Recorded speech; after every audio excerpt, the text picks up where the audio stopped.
Victor Hugo was originally scheduled to take on Alatang Haley at this weekend's UFC Vegas 90 card.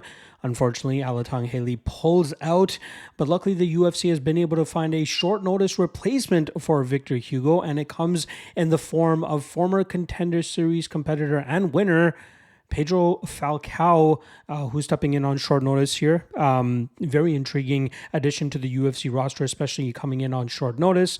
So I thought I'd drop a last-minute quick breakdown for you guys here just to cover this matchup, considering it was not on the full card breakdown that I dropped earlier this week. So let's start off on the Victor Hugo side, who's looking to make his UFC debut after earning the contract through the Contender Series this past season by completing a knee bar against his opponent, and that seems to be the approach that he likes to take, is mainly these leg lock type submissions to try to defeat his opponents.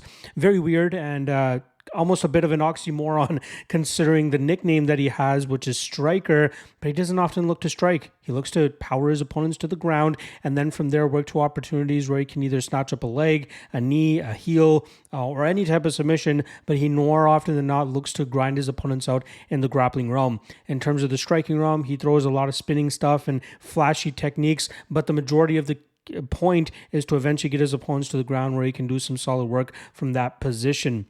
Now, he was scheduled to make his UFC debut back in November against Daniel Marcos, but unfortunately missed weight pretty badly and was eventually cut from the card or canceled from the card.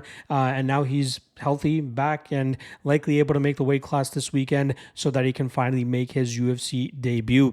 His opponent this weekend is Pedro Falcao, who's riding, I believe, a 5 or 6 fight winning streak. He's 10-1 over his last 11 fights. That one defeat coming by injury, so not really a legitimate defeat, but on a very solid run. And he got his opportunity on the Contender Series back in 2021, where he took on James Barnes, and it was a somewhat competitive fight early, but we saw Falcao really start to take over in the latter half of that fight and then eventually posture up and find a TKO finish in near the last minute of the final round. Unfortunately for him, Dana was unimpressed from his performance and eventually ended up foregoing giving him a contract, and that put Falcao on the shelf for about 2 years before he finally decided to return to action back in November, where he was able to defeat Leonardo Morales by submission in the second round of their matchup. Now, this is a fighter that's a third-degree BJJ black belt, spent the majority of his training time down at Nova União, but in recent years seems to have made the transition up stateside, has been training at Extreme Couture as well as the Ruka gym over there in California with Jason Perillo, and it seems like he is a full statesman at this point in time.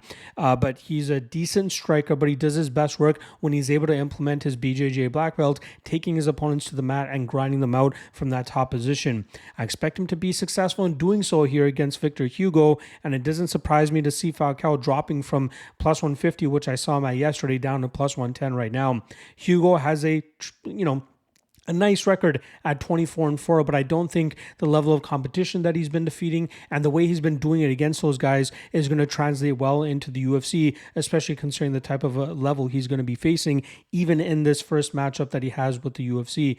I like Falcao in this spot to outgrind and outgrapple Hugo, as Hugo continuously tries to fall for a leg or drop back for a heel hook of any sort. That's not going to work against a guy with the level of BJJ that Falcao brings to the table, which really makes me believe that Falcao should be able to determine and dictate the pace of this fight and where it takes place, allowing him to go out there and grind out Hugo over the course of 15 minutes. The only thing that has me hesitant in terms of actually pulling the trigger on an official bet on Falcao is the super short notice nature of this matchup. I believe it came to fruition within 4 or 5 days of this fight taking place, so it's unclear to see how in shape Falcao actually is. His last fight was in November.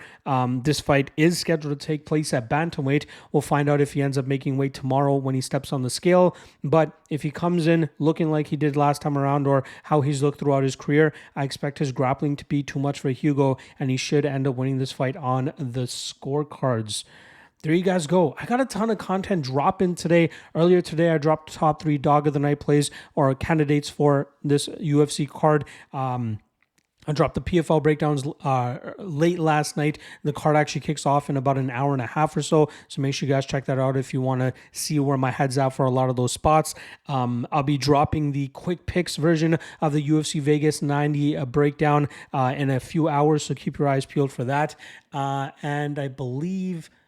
yeah, and then tomorrow, the free parlay video, as well as the 3 best prop bets as well for UFC. So a ton of content dropping. Check out the YouTube page and check out all the great content that I got coming for you guys. All right, I'll see you guys in a few hours when I drop the quick picks for UFC Vegas 90.